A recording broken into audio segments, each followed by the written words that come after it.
Thanks for joining us here on WRTV News at 6. I'm Mark Mullins, continuing to social distance at my home studio. And I'm Amanda Starrentino. First tonight, remembering a little boy who lost his life to domestic violence. Every year, church members in the community gather to remember Jeremiah Williams, who was shot and killed by his mother's ex-boyfriend. But because of COVID, the annual Domestic Violence Awareness Walk is taking on a different form. As WRTV's Stephanie Wade explains, the message is just as important, if not more, this year, as the pandemic forces people inside their homes who may be silently struggling. With each step, he was just an amazing child. They remember. He was more than a number. He was a person. He had a life. He had joy, excitement. The Reverend Arthur Sample and his wife Barbara. We got the opportunity to meet Jeremiah Williams. And in meeting Jeremiah Williams, we had the opportunity to have a sense of growing young again together. They raised their great-nephew Jeremiah for 8 years. Once he came into our life, it changed everything. When he was just 6 months old, Jeremiah's mother asked the Samples to take him because they say she was in an abusive relationship. But in February of 2009, she called to say she was picking Jeremiah up and that he would live with her now.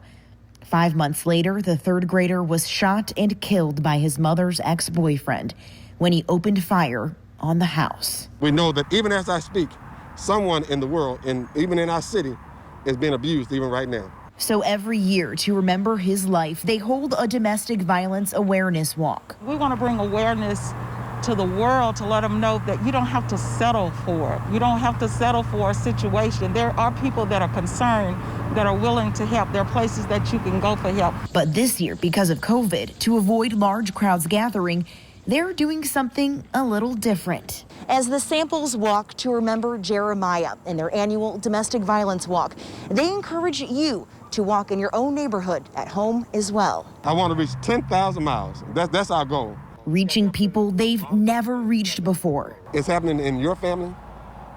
It's happening in families down the street.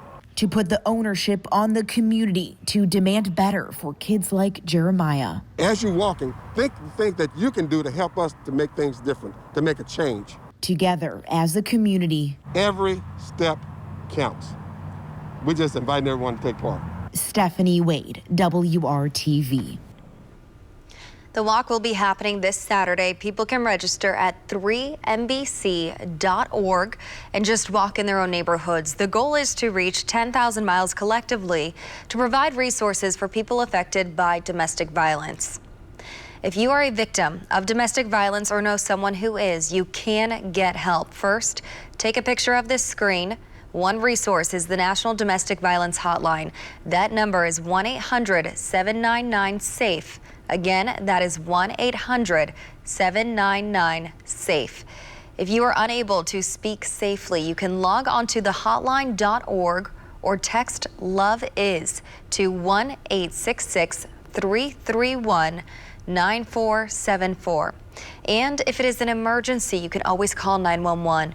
We're going to leave this up for a couple more seconds. Again, take a picture of this screen if you can. Just know you are not alone and help is there if you need it. And these are just a few of the ways to go about getting that help.